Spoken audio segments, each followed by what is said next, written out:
Nós, como treinadores, nós somos pastores, somos treinadores desse pessoal que vem pro ringue doido pra brigar. O cara aceitou a fé, o cara tá doido pra brigar, tá doido pra dar umas porradas no diabo. Vamos traduzir assim. Acho que tá na hora da gente falar pra esse cara se ainda não tá pronto. Ou de vez em quando vê que esse cara foi pra luta e se machucou, nós, que o treinador tem esse poder de jogar a toalha em cima e falar, para a luta, porque eu não quero perder esse cara.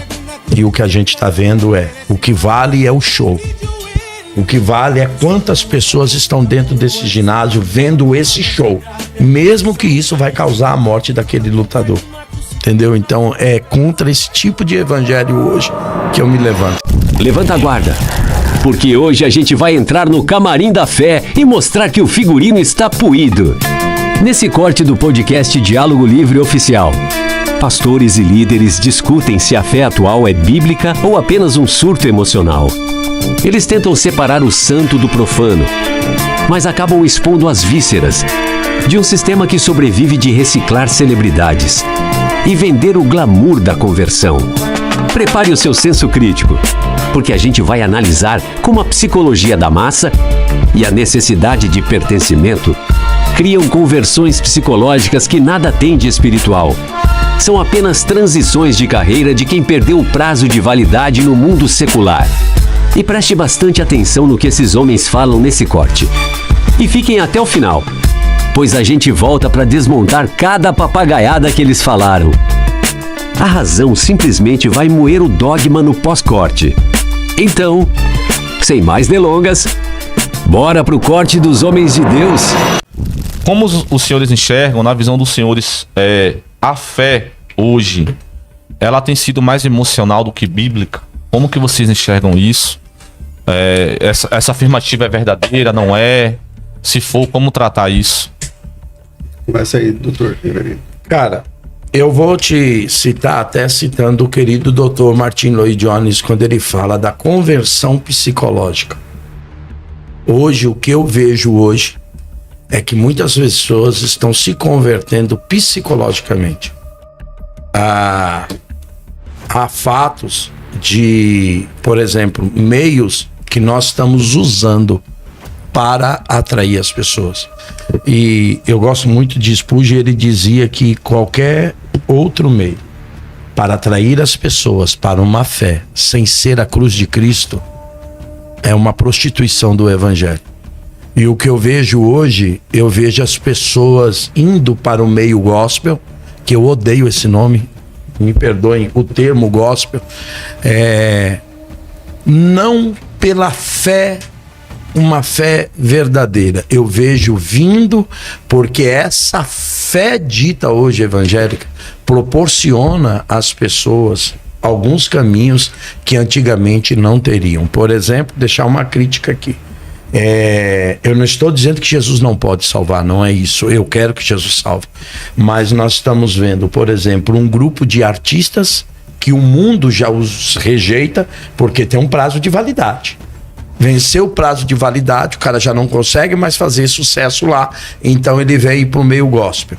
No outro dia esse cara é colocado em cima do púlpito e ele tal. Ou então o que eu vejo? E aí você percebe, esse cara não abandona velhas práticas, esse cara não abandona outras coisas e ele continua transitando entre o santo e o profano. Então, seria mais ou menos lembrar o que Paulo disse de que se senta na mesa de Deus e na mesa dos demônios. Então, o que eu vejo hoje é um pouco do que se tem dizendo de fé, na verdade, é uma atração para algo que está em alta, que está em êxtase. Hoje é legal você dizer, sou cristão. Hoje a Rede Globo chama a gente para dar entrevista. Eu queria ver se você era cristão há 30 anos atrás. Me perdoem ser longo, mas eu vou terminar. Na Rússia e nos países que faziam parte da comunidade russa, se faz uma pergunta na Groenlândia, nesses outros países, do quê? Há quanto tempo você é cristão? Quando ele quer se alistar para ser obreiro e quando ele quer se alistar para ser missionário. Se ele responder que ele é cristão do ano de 1986 para baixo, ele é admitido automaticamente. Se ele disser que ele é cristão de 1889 e acima, ele vai passar por uma análise. E aí, por quê? O entrevistador perguntou ao diretor do seminário o porquê. Porque ele diz, de 1986 para baixo, quem aceitava a fé e não o glamour da fé que hoje nós temos, porque aceitar Jesus antes de 86 era aceitar quase que a morte certa por ser cristão. Eu acho que, para mim, o que eu vejo hoje é uma fé que proporciona entusiasmo, proporciona lobby, basta aí talvez seja cortar na carne, como disse Paulo.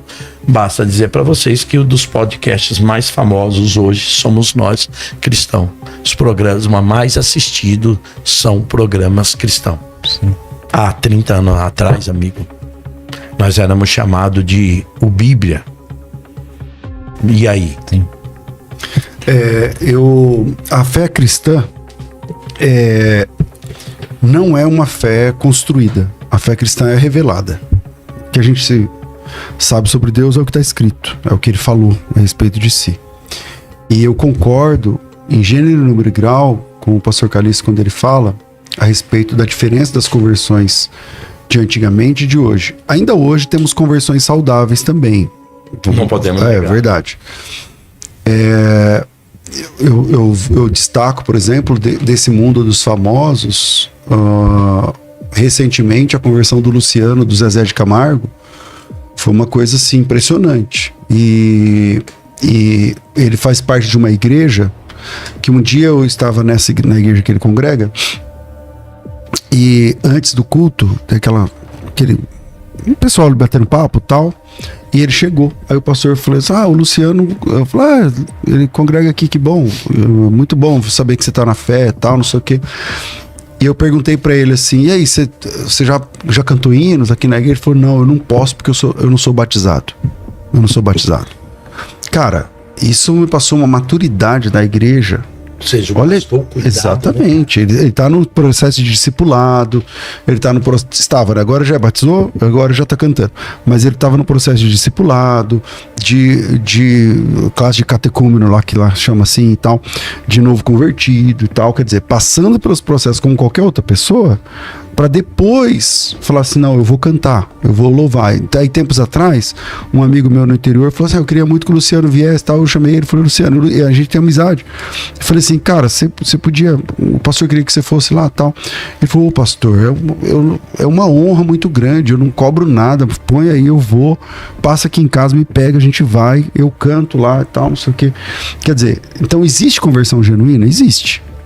Mas, muitas vezes, e aí eu vou usar a palavra do pastor Calixto, que é cortar na carne, que é o seguinte, às vezes a culpa não é nem do famoso que se converteu, às vezes a culpa é do meio ali onde ele tá, que quer fazer dele um lobby, não sei o que, fulano, ele já quer que ele pregue. O cara quer pregar o quê? Ele vai pregar o quê? Ele não sabe nada.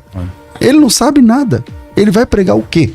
Entendeu? Então, acho que um pouco disso que acontece, a culpa é nossa. Eu falo, nossa, sim, a culpa é do meio e não exatamente da pessoa que se converteu. Não pode polemizar, né, cara? Que eu ia perguntar pro César o seguinte, César, você acredita mesmo que um cara se converteu? E aí eu vou usar, não sei se vocês sabem, eu não sei o nome dele, mas eu li algumas coisas e não gravei o nome desse menino. É um menino que era cantor de funk, ele se converte, o cara tá pobre, tá perdendo todos os contratos, ele se nega hoje a cumprir qualquer contrato, e aí lá... É o Krauk, não é? Eu não sei, se eu falar, eu acho que é esse mesmo. E o cara tá dizendo que ele disse, eu não posso mais fazer do jeito que eu fazia. Então, eu vejo não, nisso... Se for, eu acho que é, porque ele fazia divulgações milionárias de jogo de tigrinho, de aposta, não sei o que lá, era um dos principais, ele se converteu no meio desse processo, ele parou, ele fez um lançamento do disco, Ele gravou na Austrália, não sei o que, e nem lançou. Porque ele se converteu no meio do processo e falou, não vou lançar. Que ele tá pagando uma fortuna de processo. Aí eu te pergunto o seguinte, César. Porque a conversão, uma parte dela, pelo menos para mim, é tomar a sua cruz e seguir a Cristo. Não há conversão sem renúncia. Aí o cara se converte, só que não, tô convertido, eu canto aqui, mas eu continuo fazendo o meu show sertanejo. Eu continuo tal. Então eu não consigo ver isso como conversão. Uma conversão para mim é uma mudança de direção, cara. Eu acredito que a conversão ela também seja uma mudança, mas na vida pastoral, você deve ter mais tempo pastoral que eu, existem conversões que são instantâneas e existem conversões que são processos. Então, às vezes, o cara vem pra igreja e não consegue parar de fumar, e ele fica 2 anos congregando, fumando, aí se batiza, cai de novo, não sei o que, tal, e é um processo. Então, eu não duvido da fé da pessoa, não duvido nada disso, mas às vezes a conversão é instantânea. Mas às vezes que é um processo. A igreja exige do moleque que era da biqueira uma conversão imediata, dele não frequentar mais a biqueira, mas não exige do famoso que tem dinheiro, dele não converter, dele não são coisas distintas, né? São coisas distintas. Então, eu sou o traficante que estou na biqueira. Aí eu me converto, aí eu vou pro discipulado. Aí eu ir pra biqueira é eu ir lá vender droga pro cara, cobrar, matar, roubar, destruir. E eu, agora no outro exemplo, eu sou um cara que canto, igual eu falei, sertanejo. Tá. Então eu vou lá cantar do amor, cantar do não sei o quê, cantar lá. Eu não acho que seja a mesma coisa. A sexualidade mesmo que isso, mas não é o mesmo grau do que o cara pecado pra morte, pecado não é pra morte. Não é o mesmo grau do cara da biqueira. Agora, é um processo. É um processo. Então, por exemplo, o Nelson Ned, quando se converteu, foi uma conversão verdadeira. O Nelson Ned, para quem tem um medo de cabelo branco, vai saber quem era o Nelson Ned. O Nelson Ned era na época o que o Roberto Carlos queria ser quando crescer. Só que ele era sucesso mundial ainda, né? Mundial, não. A gente não conhece. Até hoje, o Roberto Carlos não tem o sucesso que ele tem fora. O Nelson Ned cantou no Credit Card Hall. O Nelson Ned, né? O Nelson Ned é outro nível.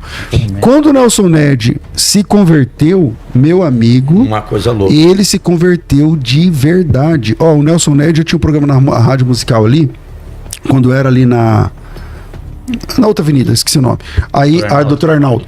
Aí o Nelson Ned, ele era aluno lá da faculdade, eu não sabia. O motoqueiro voltou e falou assim pra mim, motociclista. Motociclista voltou. Depois a gente explica. A piada interna. O motoboy foi lá e voltou e falou assim, essa entrega era na casa do Nelson Ned, ele pediu pro senhor ligar pra ele. Foi o Nelson Ned, o anão lá, o canto, ele pediu pra você ligar pra ele. Eu não liguei, porque eu não sou muito. Eu não vou ficar. Enfim, não liguei. Meses depois, ele ligou lá, queria falar comigo. Aí eu falei, pois não. Ele falou assim, cara, eu me converti, tô seguindo a Jesus, você tá sabendo? Eu falei, tô sabendo. Porque isso é começo de ano 2000, talvez. Tô sabendo, cara, glória a Deus pela sua vida, não sei o que, tal. Ele falou, cara, tem como vir fazer um culto aqui na minha casa? Eu falei, Nelson, tem, cara, tem. Ele falou, eu queria muito ir lá no programa, mas eu não quero dar testemunho, eu quero ver só, eu quero coisa de crente. Não precisa nem falar que eu fui. Nelson Ned, alguns programas eu fiz, com o Nelson Ned sentado do lado, sem ninguém saber. Que nem que ele tava lá. Nem que ele tava lá. Por que ele queria? Ele queria comer a palavra, ele queria crescer, ele queria aprender, ele queria... Então você vê uma mudança radical, instantânea. Na bebida, na droga. O Nelson Ned usava cocaína que vinha de Medellín. Eu vou até fazer aqui, se o senhor permitir, no senhor o seguinte. Por que eu digo isso? Porque eu acredito nesse tipo de conversão verdadeira. E geralmente o cara que realmente se converte, ele quer ficar como o Paulo, pelo menos um tempo escondido lá, estudando, se preparando e tal. Ele não quer aparecer de imediato. Eu vou citar o nome porque isso foi público, saiu em jornais e tudo, quando a Gretchen disse que tinha se convertido numa determinada igreja. No outro mês, ela estava na Avenida do Estado, no Mercado Municipal, tirando uma foto pelada em cima do Mercado Municipal, para uma revista pornográfica. Então, fica feio pra quem? Pro pastor e pra igreja. Era isso, César. Entendeu? O repórter do SBT pergunta para ela, mas agora você não é crente? E ela disse, não, é que o meu pastor disse que Deus só quer o meu coração. Pastor, mas aí eu Deus posso falar sobre a Gretchen, tá? Porque é o ministério que eu participava. E nessa época aí, eu era muito amigo de um bispo que tinha igreja lá. Acontece que a casa dela virou igreja lá, na igreja usava, lá no Nordeste, tinha uma casa grande, e aí eles usavam, inclusive a igreja de lá, ela que deu prédio, né? É bom, deixar quieto. Deixa quieto, né? Sobre tudo isso que foi falado, eu lembrei do Dr. Martin Lloyd Jones quando ele diz, a ideia de sincero mais errado, né? Tem pessoas que nesse processo de conversão, ela é sincera, mas ainda tem uma prática errada, né? E muitas vezes isso vai demandar tempo. Por isso que é importante, eu sempre falo essa questão. É demasiadamente importante para o cristão, quando ele falhar, ele não jogar a toalha. Porque enquanto estivermos nesse mundo, né, nesse mundo físico, estamos sujeitos às falhas. O importante é não jogar a toalha, dar a volta por cima, sacudir, pedir graça a Deus, perdão e ter uma postura digna, né, de se levantar, não ficar caído no chão. Eu falo isso porque tem muita gente que às vezes foi ensinado errado e quando ele desliza, ele acaba às vezes até sucumbindo na fé. Mas eu acho que algumas vezes, Diego, nós como treinadores, nós somos pastores, somos treinadores desse pessoal que vem pro ringue doido pra brigar. O cara aceitou a fé, o cara tá doido pra brigar, tá doido pra dar umas porradas no diabo. Vamos traduzir assim. Acho que tá na hora da gente falar pra esse cara se ainda não tá pronto. Ou de vez em quando vê que esse cara foi pra luta e se machucou, nós, que o treinador tem esse poder de jogar a toalha em cima e falar, para a luta, porque eu não quero perder esse cara. E o que a gente tá vendo o que vale é o show. O que vale é quantas pessoas estão dentro desse ginásio vendo esse show. Mesmo que isso vai causar a morte daquele lutador. Entendeu? Então é contra esse tipo de evangelho hoje que eu me levanto, entendeu? Então, mas aí eu concordo e volto àquilo que eu falei. Às vezes não, geralmente a culpa não é nem do famoso convertido. Concordo com a culpa nem é dele. Nem é dele. Eu me lembro, eu falei do Nelson aqui. Porque o Nelson também bom, ele já morreu, não sei, o Nelson cortava um 12 lá porque a mulher dele pegava meio pesado com ele ali, tal, até agressão. E aí eu aconselhei várias vezes, a família inclusive, enfim, toda a galera. E uma vez teve um evento nosso, ele falou assim, pastor, eu queria ir, mas eu queria só ir ouvir, porque as pessoas que iam falar, ele gostava muito e tal. E eu falei, Nelson, aí não tem como te esconder, né, irmão? Você é o Nelson Ned, você é um anão, todo mundo vai ver, todo mundo vai não sei o quê, ué, como é que eu vou? É diferente, né? Não tem como. E ele, naquela época, ele tava de cadeira de rodas, eu falei, como é que você vai fazer? Aí ele falou, não, tudo bem. Então, mas eu vou, mas eu não quero cantar. Tudo bem, ótimo.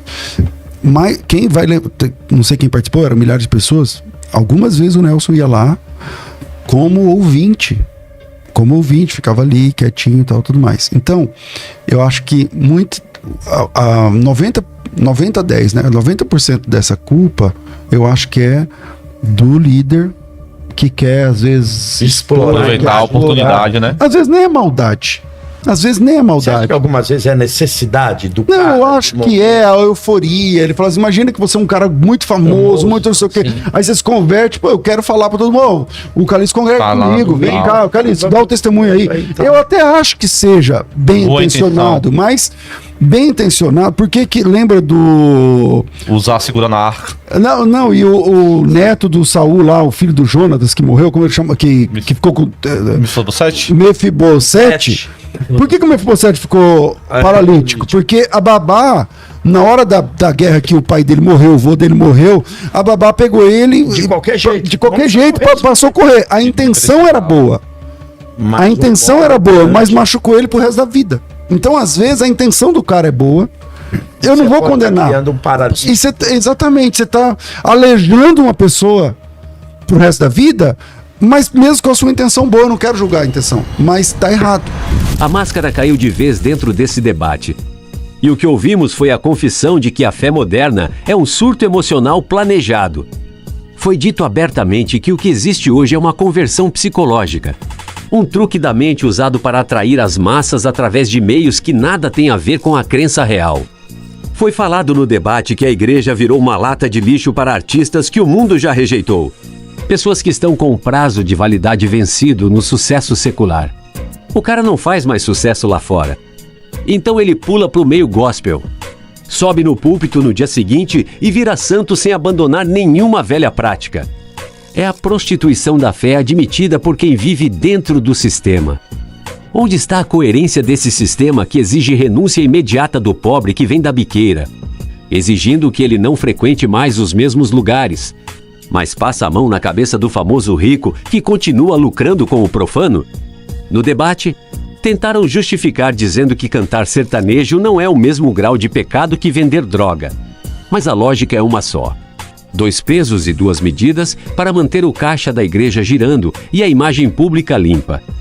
Foi citado o caso do Luciano, do Zezé de Camargo, como exemplo de maturidade por não cantar antes do batismo. Disseram que ele estava passando pelo processo de discipulado como qualquer um. Mas a gente sabe que o lobby religioso precisa dessas figuras para se sentir validado pela grande mídia. É o fetiche da aceitação social disfarçado de maturidade espiritual. A conversa sobre o Nelson Ned expõe a fragilidade emocional que a religião explora. O cara estava quebrado, usando cocaína de Medellín e buscando um refúgio para suas dores. O que chamam de conversão genuína é, na verdade, a substituição de um vício químico por um vício ideológico. Foi falado que ele queria comer a palavra, porque o sistema religioso se alimenta da vulnerabilidade de quem está no fundo do poço. E o pior é o orgulho de se sentirem como treinadores no ringue da vida, mas que jogam a toalha só quando percebem que o show já rendeu o necessário. Admitiram que o que vale é o ginásio cheio e o espetáculo das luzes para a plateia. A analogia de Mefibosete é a prova final da negligência desses líderes. Disseram que a intenção era boa, mas confessaram que carregam o convertido de qualquer jeito e acabam aleijando a pessoa para o resto da vida. Isso não é cuidado. Isso é imperícia psicológica. Eles brigam entre si para definir o que é fé verdadeira, enquanto lembram que antes de 1986, ser cristão era aceitar o risco da própria morte. Hoje, ser cristão é aceitar um plano de marketing, onde até a Gretchen vira crente para tirar foto nua no mercado municipal logo em seguida. A desculpa usada é que Deus só quer o coração, mas a gente sabe que o sistema quer o dízimo e a publicidade. Se a fé não é construída, mas revelada, porque ela muda de forma conforme a conveniência do mercado gospel. A verdade é que a fé é uma construção humana, uma muleta psicológica para quem não aguenta o peso da realidade nua e crua. Foi admitido que 90% da culpa pelas conversões falsas é dos próprios líderes que querem aproveitar a oportunidade de lobby. Se os próprios guias confessam que estão errados, por que você ainda segue o que eles ditam? A religião funciona como uma babá que te derruba no chão e depois te cobra pelo curativo. O misticismo é o entorpecente da razão. Falaram de mesa de demônios e mesa de Deus, mas a única mesa que importa é a dos fatos concretos. Não existe conversão instantânea. Existe apenas reprogramação comportamental sob pressão social. O suposto caminho espiritual é apenas uma figura usada para justificar o desapego que os líderes raramente praticam. O sistema é hipócrita. Os líderes são movidos pela euforia do momento. E o povo é tratado como massa de manobra para gerar audiência em podcasts famosos. A exegese do fracasso está escrita na própria boca desses debatedores. Portanto, desperta desse sono dogmático. Se a culpa é do meio, liberte-se desse meio. A luz da lógica não precisa de batismo. Não precisa de púlpito e não precisa de tutores que admitem te alejar por boa intenção. A vida real acontece fora do ginásio lotado e longe das parábolas que só servem para confundir. O Tribunal da Razão deu o veredito. A religião é um negócio lucrativo que se alimenta da sua confusão psicológica. Corte o cordão umbilical dessa dependência emocional e assuma as rédeas da sua própria consciência. A farsa foi exposta pelos próprios protagonistas do debate. O resto é silêncio e libertação. E o recado final vai para você, que sente o entusiasmo, mas ignora a evidência. Não se deixe levar pelo êxtase de um programa famoso ou pelo brilho de uma celebridade que subiu ao púlpito para pregar o que não sabe. A fé que te oferecem hoje é uma mercadoria com prazo de validade. Assim como os artistas que eles reciclam para manter o sistema vivo. O verdadeiro crescimento não é se tornar crente, mas se tornar livre de dogmas que admitem te machucar em nome de uma suposta boa intenção. Se a culpa é do meio e o meio é a instituição, talvez a única solução digna seja abandonar o cercado. A única conversão que realmente importa é a da ignorância para o conhecimento. A única renúncia válida é a da mentira confortável. A razão não precisa de aplausos. Não precisa de glamour e não aceita 90% de desculpas. Ela só precisa de coragem para olhar o fato de frente e perceber que o trono do sobrenatural está vazio. Cresça! Ande sozinho e deixe as fábulas para quem ainda tem medo da própria liberdade. Fui.